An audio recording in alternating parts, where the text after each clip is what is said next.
dia, gente! Então hoje a gente vai falar de rios, né? Que são a nossa principal fonte de energia e é de onde também a gente tira a nossa água que bebemos, tá? Então o Brasil ele tem muitos rios e hoje a gente vai ver o início de uma série que vai falar a respeito disso, desse nosso recurso natural tão importante e tão interessante, né? O rio ele tem as partes, tá?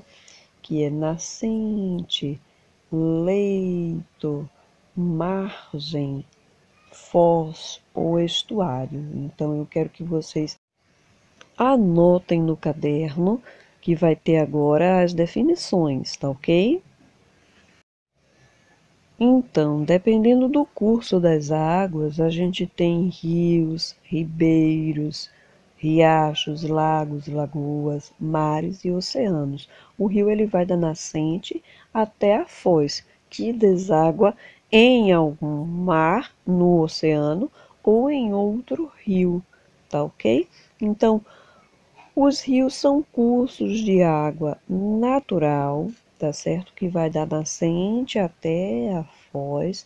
Eles são chamados de água doce porque não tem a água salgada como a do oceano. Então, para diferenciá-la, a gente chama de água doce.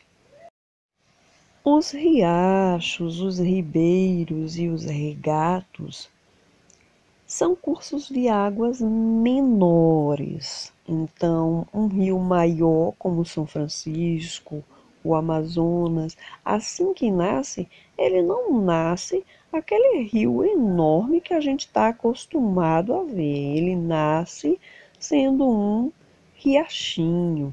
E a partir dali, ele evolui, ele se junta a outros rios e ele cresce em quantidade de água e em profundidade, se tornando um rio maior, mais poderoso, mais maravilhoso. Então, a nascente de um rio é onde o rio nasce, daí o nome nascente, tá? Mas como é que ele vem? De onde vem essa água, né? Então, chove normalmente, tá? A chuva se infiltra no solo. E a água que cai no solo, muitas vezes ela irriga o solo e vai mais além. Ela entra no solo de uma forma que vai parar lá nos lençóis subterrâneos. E esses lençóis subterrâneos chegam até uma faixa de rocha. E quando ele está muito cheio, geralmente a água encontra um buraquinho nas rochas e sai. Daí é uma fonte. E geralmente isso é que dá origem a um rio, é uma nascente. Lembrando que essas definições vão ser necessárias anotação em caderno, tá? O leito do rio. O leito do rio é por onde a água do rio corre. Dependendo do sentido que ela está correndo, a gente define as margens do rio, né? Então, a gente primeiro vai observar por onde correm as águas do rio. As águas cortam o terreno, então aquilo ali é o leito do rio, tá? Vendo a direção que ele corre, já sabemos definir o lado direito e o lado esquerdo do rio, tá bom?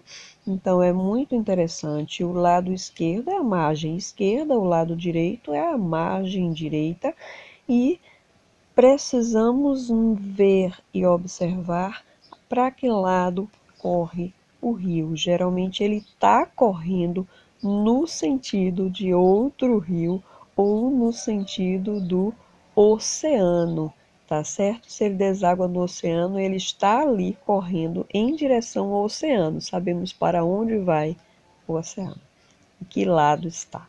É muito interessante.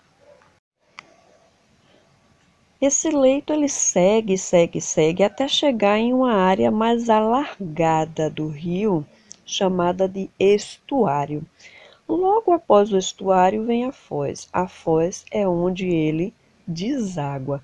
E aí essas águas na foz se misturam às águas salgadas do mar ou se juntam à água de um outro rio e a partir dali ele não é mais rio. ele é mar ou outro rio, tá certo? O estuário geralmente é uma área maior do rio, então ele abre bastante, ele fica mais largo, tem um volume de água grande ali e é onde ele chega para ir embora. É muito legal. Durante esse curso, né, a gente já sabe que existem rios que não desaguam no mar. Eles desaguam em um outro rio. Observe aí o esquema de um rio principal e seu afluente. O rio principal ele segue em direção ao oceano. Já o afluente, ele vem, deságua nesse rio principal para esse principal seguir em direção ao mar. Então, o afluente, então um rio geralmente tem vários afluentes. No percurso dele, ele recebe as águas de vários rios, por isso ele fica maior, por isso ele fica mais extenso. Muitos rios seguem para outros rios. E o rio que segue para outro rio, ele é afluente daquele rio principal que segue para o mar. Já num lago, a movimentação de água ela é parada, não tem leito, não tem as partes que tem um rio.